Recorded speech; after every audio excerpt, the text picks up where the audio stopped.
하나님께서 오늘 우리에게 주시는 말씀은 사도행전 1장 1절에서 11절까지의 말씀입니다. 저와 여러분들이 한 절씩 교독하시고 마지막 11절은 함께 읽도록 하겠습니다.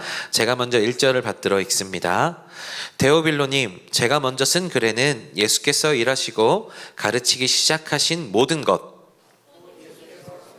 사도들에게 성령을 통해 명령하신 후 하늘로 들려 올라가신 날까지의 일을 기록했습니다.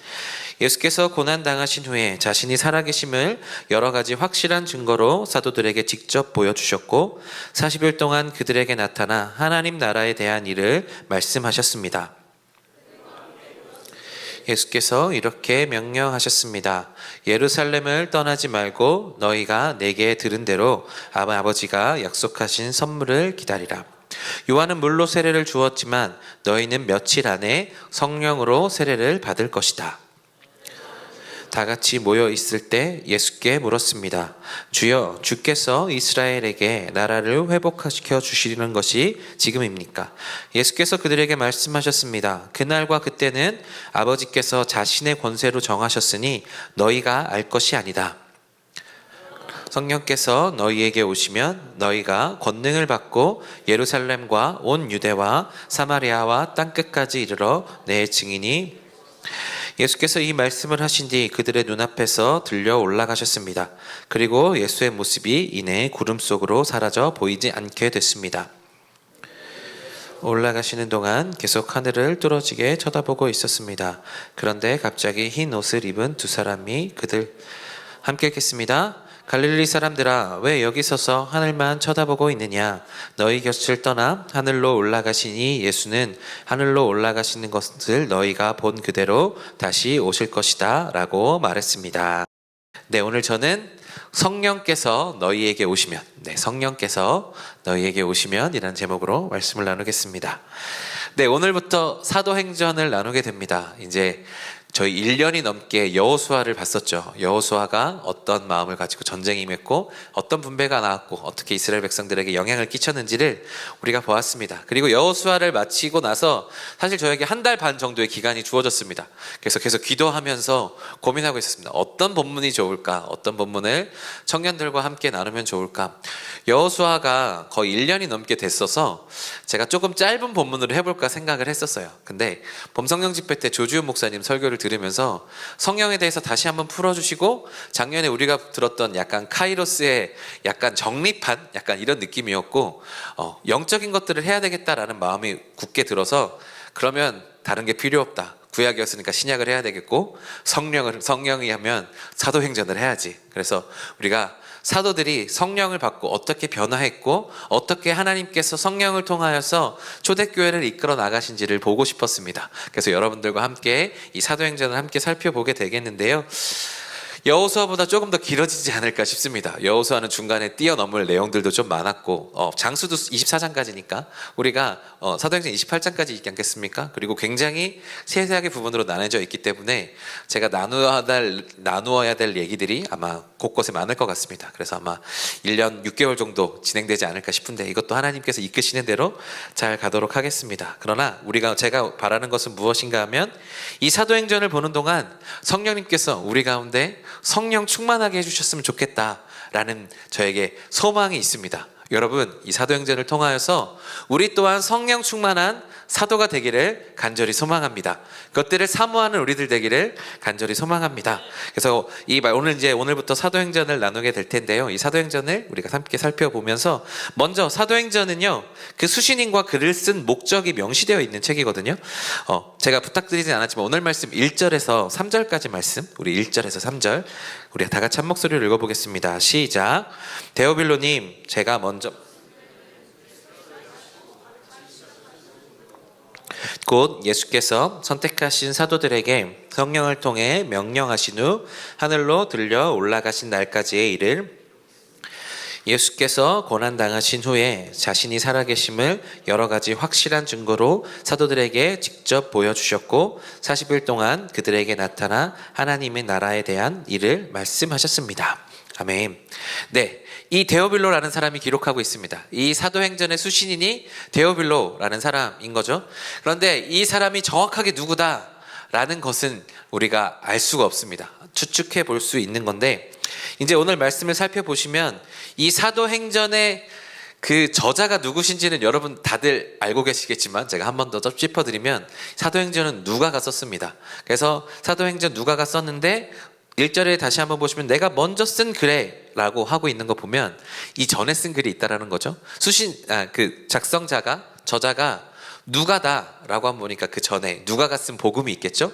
누가가 쓴 복음, 그래서 누가 복음을 먼저 데오빌로에게 보냈고 그 후에 다시 쓴 그 글이 이제 사도행전이라는 것입니다. 이 데오빌로라는 이 말의 뜻은 무엇인가 하면 하나님을 사랑하는 자라는 뜻도 되고요, 하나님께 사랑받은 사람이라는 표현도 됩니다. 그래서 이런 두 가지 뜻을 갖고 있는데, 누가복음을 보시면 데오빌로 각하라는 말이 기록되어 있습니다. 그래서 개역개정에 보시면 데오빌로 각하라고 하는 것을 봐서 꽤 높은 지위의 사람이었을 것이다 라고 추측만 합니다. 누구는 총독 베스도였을 것이다, 사도행전 뒤에 나오는 그런 총독들의 중에 한 명이 아니었겠는가 추측을 하고 있는데요, 그것은 잘 모르겠는데, 중요한 것은 이 사도행전에서 이제 우리가 지금 읽었을 때는 데오빌로님이라고 되어 있지만 개역 개정에 보시면 데오빌로여라고 하고 있습니다.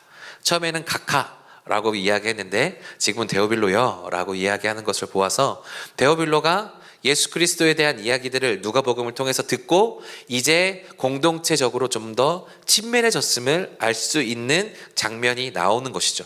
누가가 처음에는 예수 그리스도의 복음을 전하고자 복음서를 썼고 그것들을 읽은 후에 데오빌로랑 같이 교제하면서 데오빌로가 이제 조금 더 친해져서 이제 각하라고 부를 정도는 아니지만 서로 이제 존중은 하지만 좀 더 친밀한 존재가 되었음을 이야기해주고 있습니다.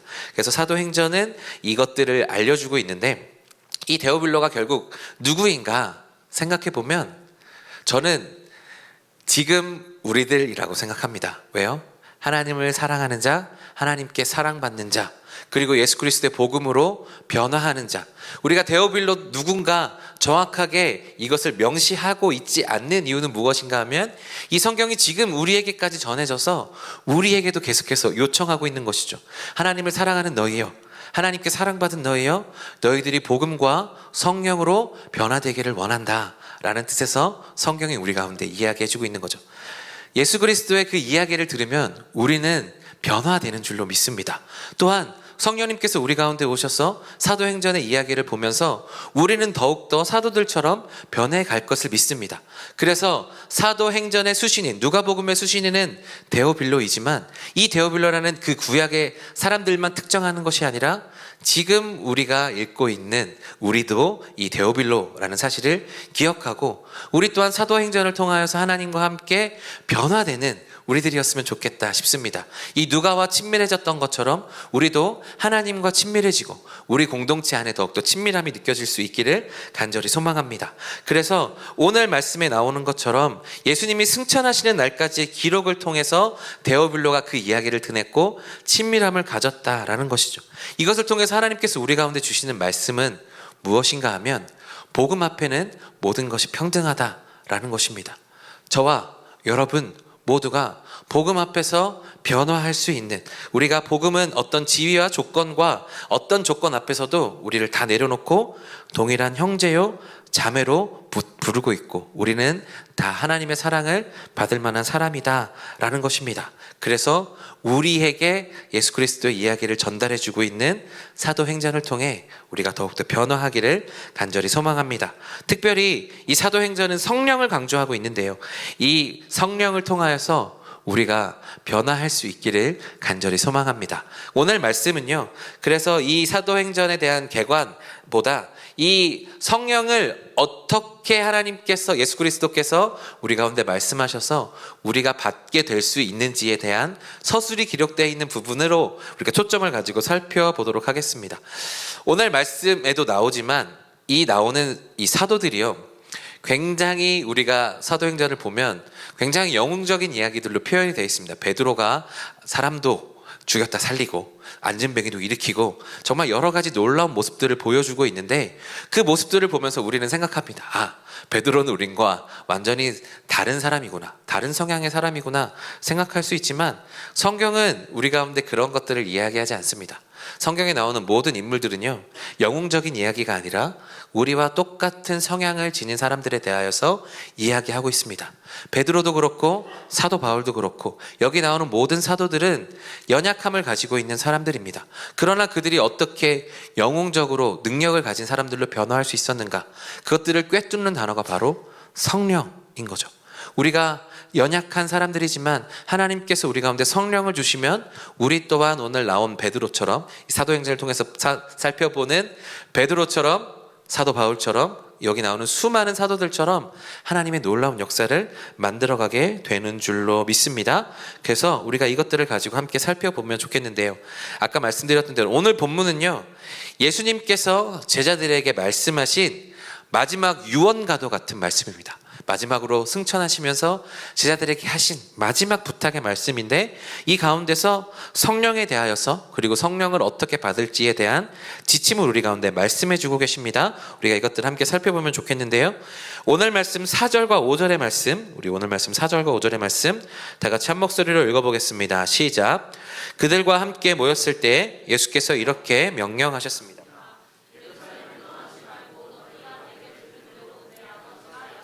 선물을 기다리라.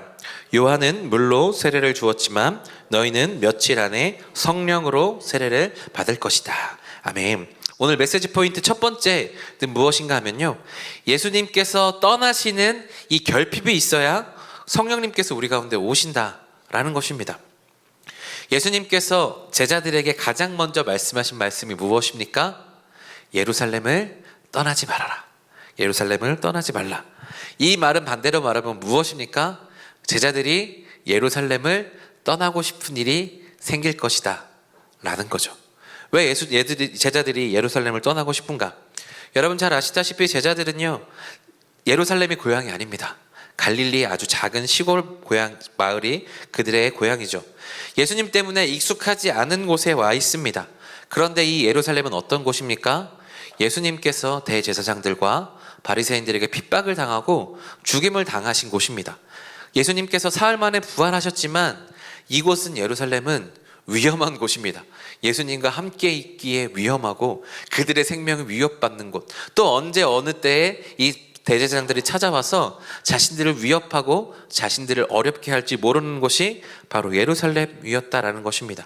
예수님께서 부활하셨지만 여전히 위협이 많았던 곳, 그래서 숨어 지냈던 곳이 바로 예루살렘이었다라는 것이죠. 그러면 그 제자들에게 가장 두려운 일이란 무엇입니까? 예수님이 없어지는 겁니다. 예수님이 사라지면 그들은 두려움에 떨 수밖에 없습니다. 예수님이 안 계시면 자신의 생존이 위협받기에, 그래서 예수님께서 안 계시면, 예수님께서 떠나가시면 그들은 고향으로 돌아가야만 합니다. 예수님께서 떠나가시면 그들은 안전한 곳으로 피신을 가야만 합니다. 그런데 예수님께서 예루살렘을 떠나지 말라 이야기하셨죠? 그러면 이것을 보면서 우리는 생각해 볼 수 있습니다. 아, 예수님이 떠나시는구나. 예수님께서 제자들을 떠나시는구나. 뒤에 나오는 것처럼 예수님께서 승천하십니다. 그런데 예수님께서 요한복음 16장에서 무엇이라 말씀하시는가 하면, 내가 떠나가는 것이 너희에게 유익이다 말씀하셨어요. 왜? 내가 떠나가야만 성령님께서 오신다라고 말씀하셨기 때문이에요. 그러나 제자들은 무엇입니까? 예수님이 떠나가시면 너무나도 두려움에 휩싸이는 거죠. 생존에 대한 위협을 가지고 있을 수밖에 없는 것. 그리고 뒤에도 나오지만 제자들은 예수님이 아직도 로마를 물리치고 이스라엘의 나라를 회복할 거라고 믿고 있었습니다. 그러니까 예수님께서 계셔야, 예수님께서 이스라엘 나라를 회복해야 자신들이 3년을 투자하고 자신들이 예수님과 함께 있었던 그것들을 보상받는 때가 오는 거죠. 내가 이제 출세할 수 있는 길, 내가 사람들 앞에서 떵떵거리며 살아갈 수 있는 그런 위치가 될 수 있는 것이 바로 예수님이 남아서 예수님이 이스라엘의 왕이 되고 로마를 물리치셔야만 이 것들이 열리는 거죠. 그러니까 제자들에게 예수님을 떠나보낸다라는 것은 가장 두려운 일을 마주하는 일입니다. 또 예수님이 떠나간다는 것은 제자들의 인간적인 욕심과 소망이 다 끊어지는 것을 의미합니다. 그런 제자들에게 예수님께서는 예루살렘을 떠나지 말고 기다리라, 며칠을 기다리면 너희가 성령을 받을 것이다 라고 말씀하시는 거죠. 그러니까 내가 떠나니까 너희들은 떠나지 말고 가만히 있어서 기다리면서 성령이 올 때까지 기다려라, 예수님께서 말씀하시는 거죠. 그러면 이 말씀에 우리가 해야 될 것은 무엇입니까? 바로 순종입니다. 기다리는 겁니다. 내가 예루살렘을 떠나지 않고 기다리는 겁니다. 내 두려움의 그 순간을 직면하고 내 인간적인 욕심과 소망을 내려놓는 것이죠. 예수님이 떠나시도록 내 삶의 가장 두려운 상황을 마주하고 예수님께서 떠나가시도록 우리의 마음을 내려놓아야 된다라는 것이죠. 그것이 성령을 받는 가장 기초적인 조건이었다라는 것입니다. 그렇게 예수님을 떠나보내야만 성령님이 우리 가운데 오신다라는 거죠. 예수님께서는 우리 가운데 이것을 말씀하십니다. 그래서 성령님께서 우리 가운데 오실 수 있으려면 우리는 우리 마음에 있었던 내 두려움의 상황들과 내 욕심들을 내려놓는 것이죠. 방금 말씀드렸던 대로 제자들에게 예수님을 떠나보내는 일이란 나의 두려움들을 내려놓는 것, 내 두려운 상황을 마주하는 것, 내 인간적인 욕심과 소망을 내려놓는 것입니다. 지금 우리로 말하면 내가 가장 두려워하고 있는 상황이 펼쳐지는 것, 여러분들에게는 여러 가지 상황들을 상상할 수 있겠죠. 여러분들이 생각하기에 가장 두려운 상황은 무엇입니까? 여러 가지가 있겠죠. 누군가는 시험에 떨어진다거나 누군가는 여러 가지 일들이 있을 겁니다.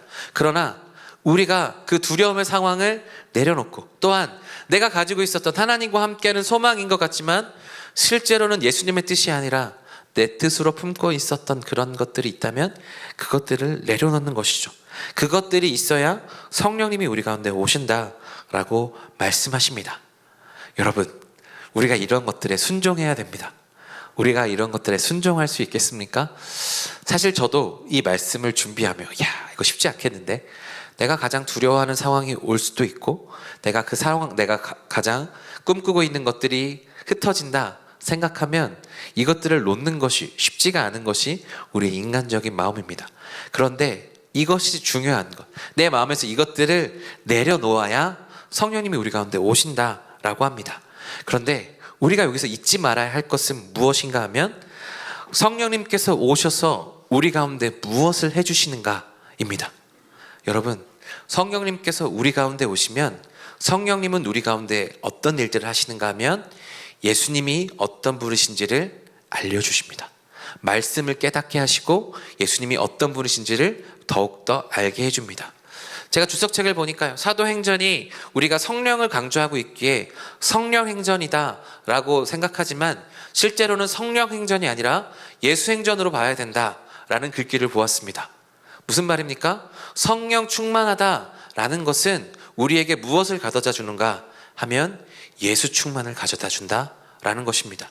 우리가 예수님을 내려놓는 것이 제자들에게 가장 두려운 상황이고 그들의 욕심을 내려놓는 것이었지만 실제로는 그것들을 내려놓고 성령님께서 우리 가운데 오시면 우리가 내려놓았던 그 예수님이 오히려 더욱더 풍족하게 채워지는 역설의 역사가 우리 가운데 나타난다는 거죠. 진짜 참으로 역설입니다. 예수님을 떠나보내면 예수님으로 오히려 충만해지는 역사가 성령을 통하여서 나타난다라는 것이죠. 하나님과 함께 우리의 모든 두려움과 내 모든 소망들을 내려놓으면 하나님께서 우리 가운데 더 큰 것들로 채워주신다라는 거죠. 내가 소망하고 했던 것들보다 더 좋은 것으로 내 생각들, 내가 생각하지도 못했던 것들을 채워주시는 분이 하나님이시고 그것들이 우리의 성령을 통해서 일어난다라는 것입니다.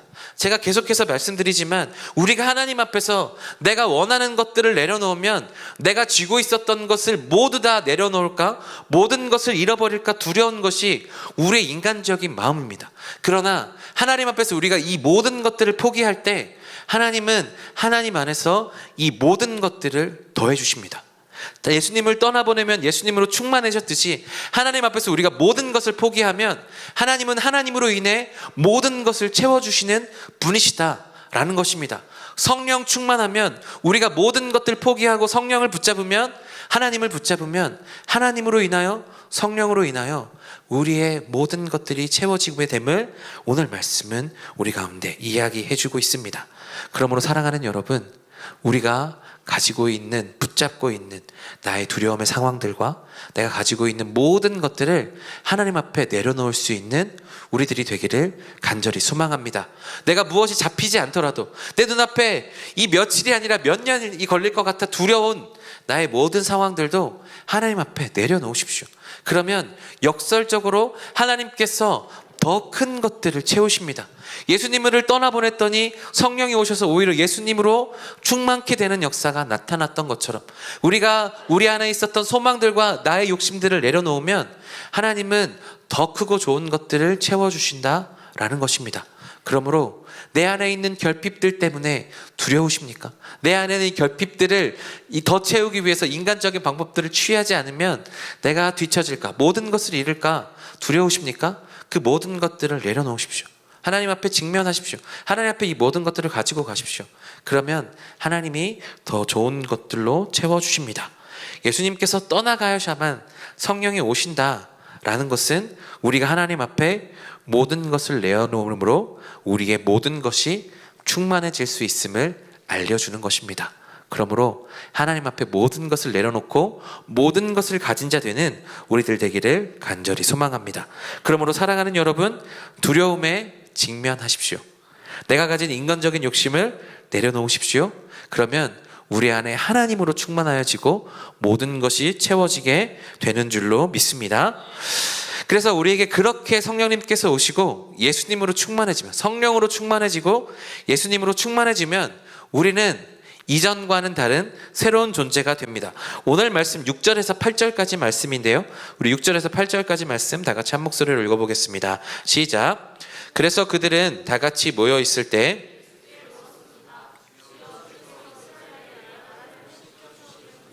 지금입니까? 예수께서 그들에게 말씀하셨습니다. 그날과 그때는 아버지께서 자신의 권세로 정하셨으니 너희가 알 것이 아니다. 그러나 성령께서 너희에게 오시면 너희가 권능을 받고 예루살렘과 온 유대와 사마리아와 땅끝까지 이르러 내 증인이 될 것이다. 아멘. 오늘 메시지 포인트 두 번째는 무엇인가 하면요, 성령님께서 오셔서 우리에게 성령 충만함이 되면 우리는 이전 것에서 벗어나 완전히 새로운 존재가 된다라는 것입니다. 위에서 말씀드렸지만 제자들은요 여전히 이전의 패러다임을 가지고 있습니다. 일반 유대인들이 가지고 있었던, 그 당시 유대 사람들이 가지고 있었던 메시아의 관념, 메시아가 오시면 우리가 로마의 속국에서 벗어나 하나님의 나라를 건설하게 될 것이다, 이스라엘 나라가 회복되게 될 것이다 라는 것을 생각하고 있었습니다. 그래서 그들은 예수님께서 왕으로 서시는 그날을 기다렸습니다. 그날을 고대하고 있었습니다. 그래서 오늘 예수님께 묻지 않습니까? 예수님, 이스라엘에게 나라를 회복해 주시는 날이 지금입니까? 라고 묻고 있는 거죠. 여전히 제자들은 부족한 모습을 보여주고 있습니다. 이전에 나오는 복음서의 모습들을 살펴보면 제자들이 훌륭한 모습들도 나오지만 대부분의 모습들은 제자들은 일반 예수님을 만난 사람들보다 믿음이 연약한 모습을 보여줍니다. 그들은 예수님이 십자가에 달려 죽으시겠다라고 말씀하시고 부활하실 것을 이야기했지만 부활하시는 것을 믿지도 않았고, 그러나 그들은 자리다툼을 하는, 싸우고 누가 더 크냐 논쟁하는 사람들이었으며 예수님이 죽임 당하셨을 때 뿔뿔이 흩어져 도망갔던 사람들이 바로 제자들입니다. 복음서에서 그려지고 있는 제자들은 아까 말씀드렸던 대로 영웅적인 사람들이 아니라 오히려 연약한 약점을 지닌 사람들이었다라는 것이죠. 그리고 여전히 성령을 받지 않은 이 제자들은 여전히 변화되고 있지 않은 이전의 모습들을 보여줍니다. 예수님께 이스라엘의 나라를 회복하는 것이 이때입니까? 라는 것을 물어보는 것을 보면 아직도 이들에게 관심은 하나님의 나라가 아니라 이스라엘의 나라에 있다라는 것을 알려주고 있는 것이죠. 여전히 연약하고 부족한 모습이 그려져 있습니다. 그런데 저는 이 모습을 보면서 예수님이 참 대단하게 느껴집니다. 야, 내가 부활까지 했는데 여전히 안 바뀌는 얘네들의 모습. 야, 진짜 웃기다. 야, 이제 집어치워라 하고 싶으실 테지만 예수님은 그들을 나무라지 않으셨습니다. 그러면서 무엇이라고 말씀하십니까? 너희에게 성령이 임하시면 너희가 예루살렘과 온 유대와 사마리아와 땅끝까지 이르러 내 증인이 될 것이다 말씀하시는 거죠.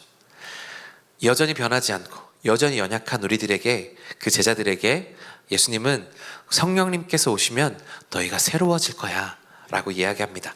이전에 가지고 있었던, 너희들이 가지고 있었던 이스라엘 나라를 회복하는 것, 그것보다 더 큰 하나님의 나라를 너희가 꿈꾸게 될 거다 라고 예수님께서 말씀하여 주시는 거죠. 이전에 생각했던 그 모든 것들을 내려놓고 예수님의 증인이 되는 이 제자들이 된다라는 것이죠.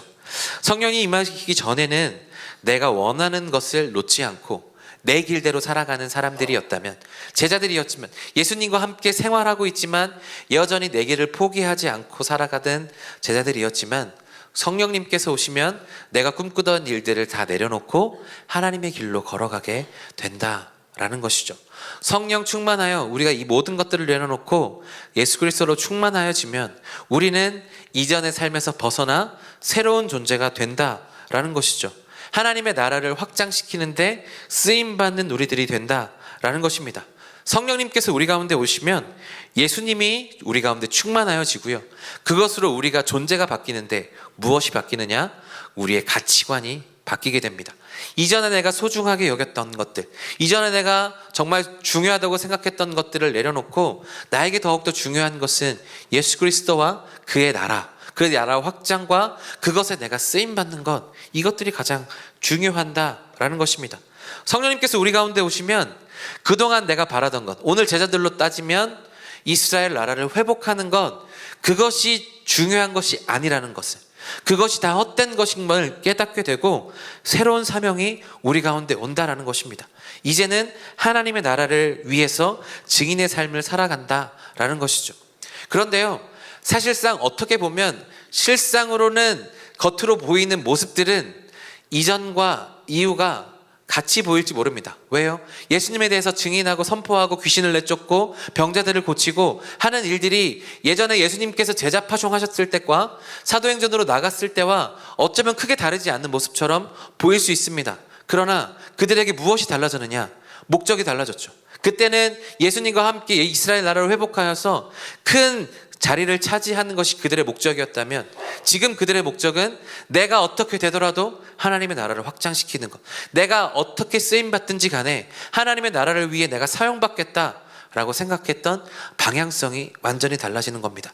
내가 똑같이 돈을 벌고 있더라도 이전에는 내 욕심을 위해서, 내가 하고 싶은 것들을 위해서 돈을 벌었다면, 지금 성령 충만한 우리들의 모습은 무엇인가? 이 돈을 벌음을 통해서 내가 하나님의 나라를 확장시켜야 되겠다, 내가 나의 꿈을 실현하고 나의 이상을 실현하고 내가 잘 되어서 나의 성공과 나의 입신양명을 위해서 살아가는 그런 삶이 아니라, 내가 이것들을 통하여서 하나님의 나라를 확장시키고 내 주변에 있는 사람들에게 영향력을 끼치고 사랑을 주고 성령을 주고 하나님의 나라를 꿈꾸어 나가는, 함께 공동체를 이루어가는 것들로 나타나겠다라는 것입니다. 모양은 비슷할지 모르나 완전히 방향성이 달라진 거죠. 완전히 새로운 삶을 살아가는 것입니다. 바로 이것이 증인의 삶이죠. 그러므로 우리가 꿈꿔야 된, 성령 충만함으로 우리가 바꿔야 될 것은 무엇인가 하면, 내가 무엇을 하느냐에 신경 써야 되는 것이 아니라 그것보다 더욱더 중요할 것은 내가 하나님의 나라를 위해 어떻게 살아가야 될 것인가를 꿈꾸는 일입니다. 지금은 내가 이것을 해야 되느냐 저것을 해야 되느냐, 내가 A의 직장을 다녀야 되느냐 B의 직장을 다녀야 되느냐, A가 직장이 하나님의 뜻이냐 B가 하나님의 뜻이냐를 묻는 것이 제자들의 삶이었다면, 이전에 성령 받기 전에 제자들의 삶이었다면, A를 가든 B를 가든 나에게는 하나님의 목적을 향해 걸어가는 것이 중요하다라고 하고 그 가운데 하나님의 뜻을 발견하고 어느 것이 하나님의 나라를 위해 더 확장되는지를 꿈꾸고 선택을 하는 것이 우리의 삶이 되어야 된다라는 것이죠.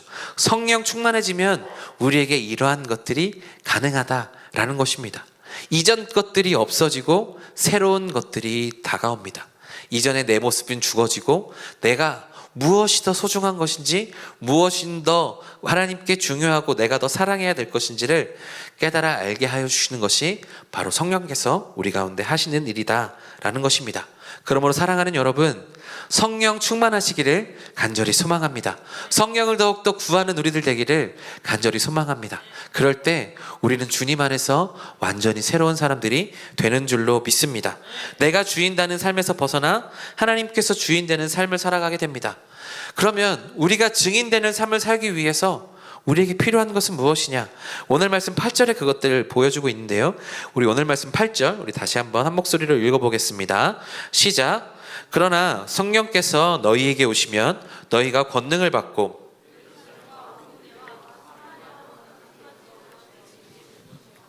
아멘. 오늘 메시지 포인트 세 번째는 무엇인가 하면요, 성령님은 우리 가운데 권능을 주신다. 이 권능은, 성령은 하나님의 선물이다 라는 것입니다. 너희가 성령님께서 우리 가운데 오시면 우리가 권능을 받는다. 그리고 우리가 증인의 삶을 살 수 있다 라고 이야기합니다. 하나님께서는, 성령님께서는 우리 가운데 권능을 주십니다. 그런데 여러분, 제가 여러분들에게 질문합니다. 그러면 무엇이 진짜 권능입니까? 무엇이 진짜 강함입니까?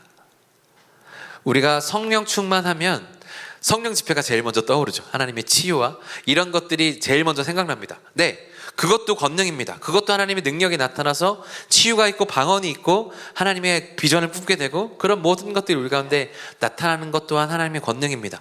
그러나 우리 가운데 또한 중요한 것은 무엇인가 하면, 하나님은 인격적인 하나님이셔서 우리 가운데 인격의 열매들을 맺어가게 하십니다. 오직 성령의 열매는 사랑과 화평과 오래 참음과 9가지 열매를 이야기하고 계시지 않습니까? 그 모든 성령의 열매를 맺어가게 하시는 것, 그것들이 사실상 우리가 기도하며 성령 집회하는 것들과 연관이 있겠지만 우리가 그것들에 대해서 좀 확장시킬 필요가 있습니다. 성령 충만하다라는 이야기는 무엇인가 하면, 기도하면서 우리가 기도하는 대로 무엇인지 다 받고 내 모든 기도 제목이 이루어지고 방언이 뚫리고 통변이 되고 치유가 있고 이런 것들 또한 우리 가운데 진짜 권능이겠지만, 또한 중요한 것은 우리의 삶이 변하는 것입니다.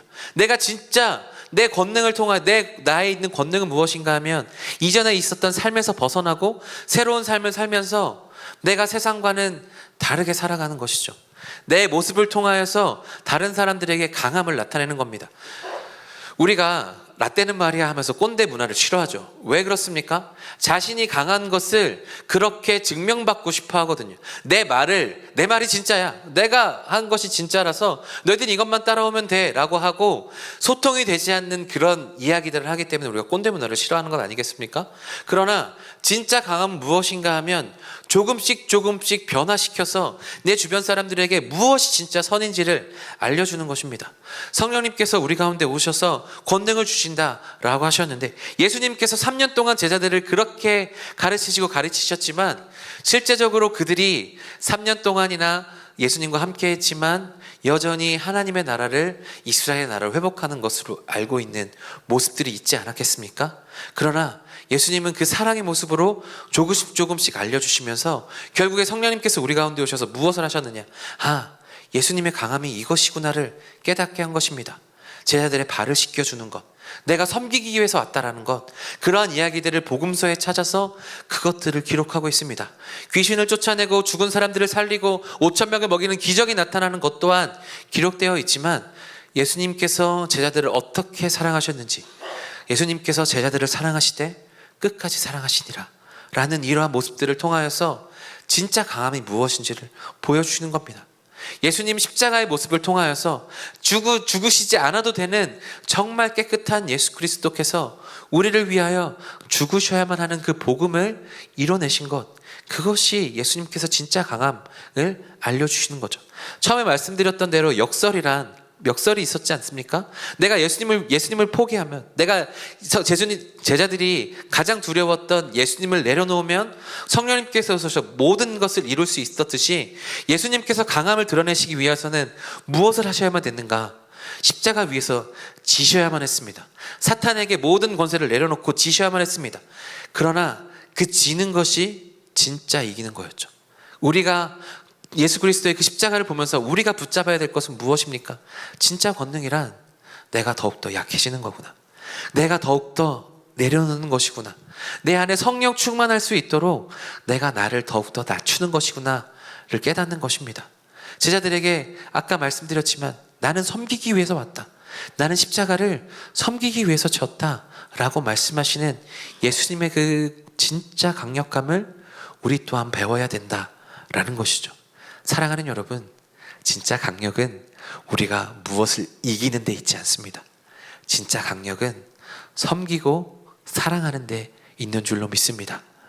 우리가 공동체 안에서 내가 잘났네 내가 잘났네 하며 말싸움 한다고 그것을 승리한다고 우리 마음이 좋아집니까? 그렇지 않습니다. 지더라도 서로 품어주고 사랑할 수 있는 게 그게 진짜 공동체가 강력해지는 일입니다. 내가 잘났고 내 말이 맞다라는 것을 강조하기 위해 싸우는 그것이 우리에게 강함을 드러내지 않습니다. 세상 사람들과도 마찬가지입니다.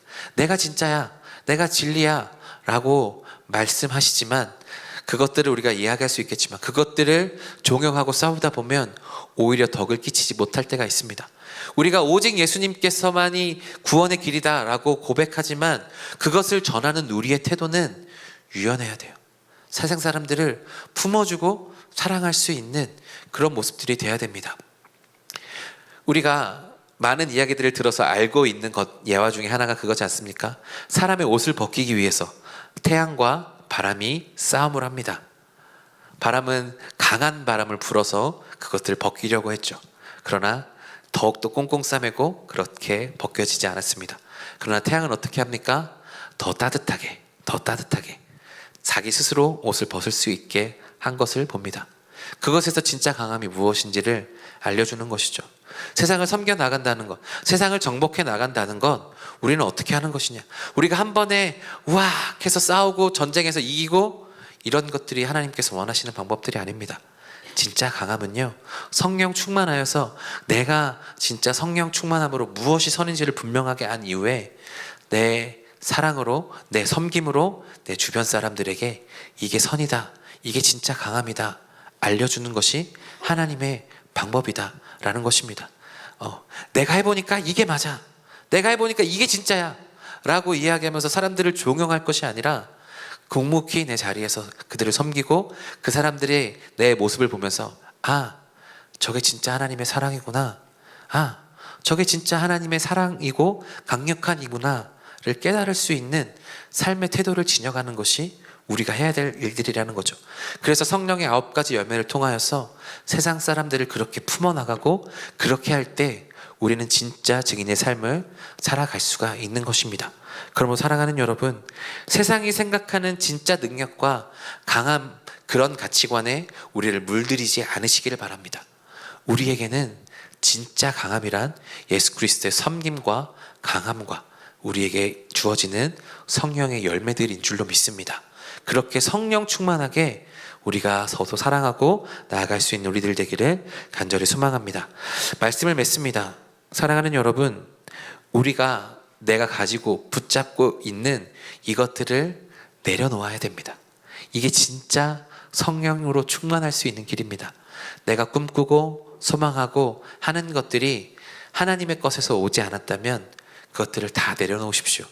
그것들을 내려놓을 때 내가 너무나도 두렵고 떨리는 것 같지만 그것들을 다 잃어버릴까 두렵지만 오히려 그것이 모든 것을 갖는, 모든 것으로 충만해지는 길인 줄로 믿습니다. 또한 성령님께서 우리 가운데 오시면 우리는 완전히 새로워집니다. 이전 것에서 벗어나 정말 새로운 역사를 나타나게 됩니다. 그것을 우리 가운데 하게 하시는 것은 성령님이시고 그것을 위해 우리에게 권능을 부어주십니다. 어떤 권능이냐? 예수 그리스도의 사랑으로 옆에 있는 사람들을 사랑할 수 있는, 내 주변의 친구들과 내 주변의 가족들과 공동체들을 사랑하고 섬길 수 있는 그런 권능을 우리 가운데 부어주십니다.